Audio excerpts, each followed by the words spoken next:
অদম্য ইচ্ছা আর অধ্যাবসায় থাকলে যে কোনো অধরাও স্পর্শ করা সম্ভব।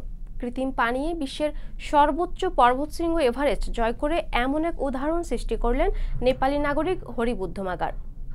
তার এই সাফল্যে বিস্মিত সবাই। রুমি প্রভার টেক্সট রিপোর্ট।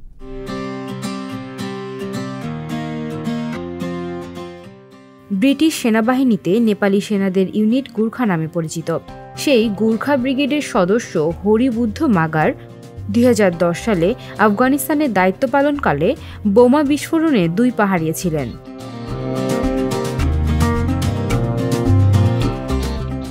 তবে হাঁটুর নিচ থেকে 2 পা না থাকলেও এই সৈনিক অদম্য ইচ্ছা ও কৃত্রিম পানিয়েই জয় করেছেন এভারেস্টের চূড়া। বিশ্বের প্রথম ব্যক্তি যার 2 পায়ের হাঁটুর ওপরের অংশ পর্যন্ত নেই, কিন্তু তিনি 8,849 মিটার উচ্চ মাউন্ট এভারেস্টের শৃঙ্গ জয় করেছেন।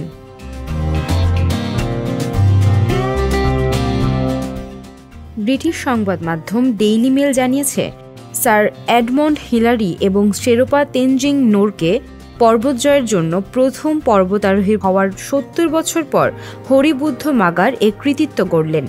গত শুক্রবার বিকেল 3টার দিকে তিনি 29,000 ফুট চূড়ায় পৌঁছান।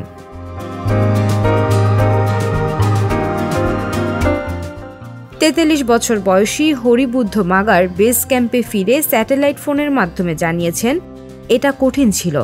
কঠিন ওই সময়ে আমি আমার পরিবার এবং যারা আমাকে এভারেস্টে উঠতে সাহায্য করেছে তাদের প্রত্যেকের কথা চিন্তা করছিলাম।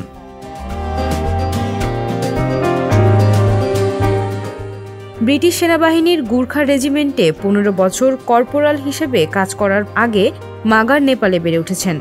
হিমালয় পর্বত এলাকায় জীবনের অনেকটা সময় হেঁটে বেরিয়েছেন। রোমাঞ্চকর খেলা সবসময় তাকে আকৃষ্ট করত। বর্তমানে তিনি 5টি দাতব্য সংস্থার জন্য অর্থ সংগ্রহ করছেন।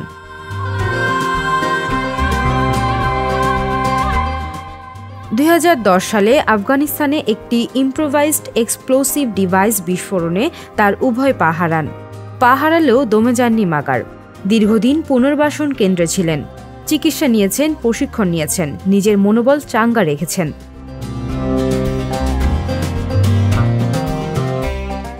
দীর্ঘ কয়েক মাস ধরে তিনি বিশ্বের সর্বোচ্চ শৃঙ্গে আরোহণের পরিকল্পনা করেছেন।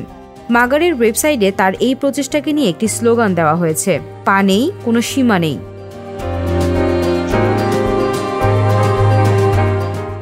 তিন সন্তানের এই জনক হতাশায় মাঝে মধ্যে আত্মহত্যার কথা ভাবতেন। এক সময় তিনি মাদকাসক্ত হয়ে পড়েন।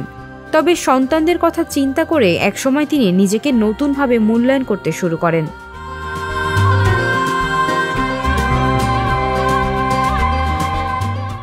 মাগার আরও জানিয়েছিলেন, আমার মূল উদ্দেশ্য ছিল শারীরিক প্রতিবন্ধিত্ব সম্পর্কে সচেতনতা সৃষ্টি করা।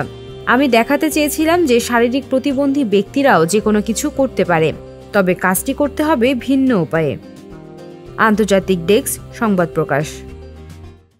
সংবাদ, ফিচার ও অনুষ্ঠানের জন্য ভিজিট করুন সংবাদ প্রকাশের ওয়েবসাইট এবং যুক্ত থাকুন ফেসবুক পেজ ও ইউটিউব চ্যানেলের সঙ্গে।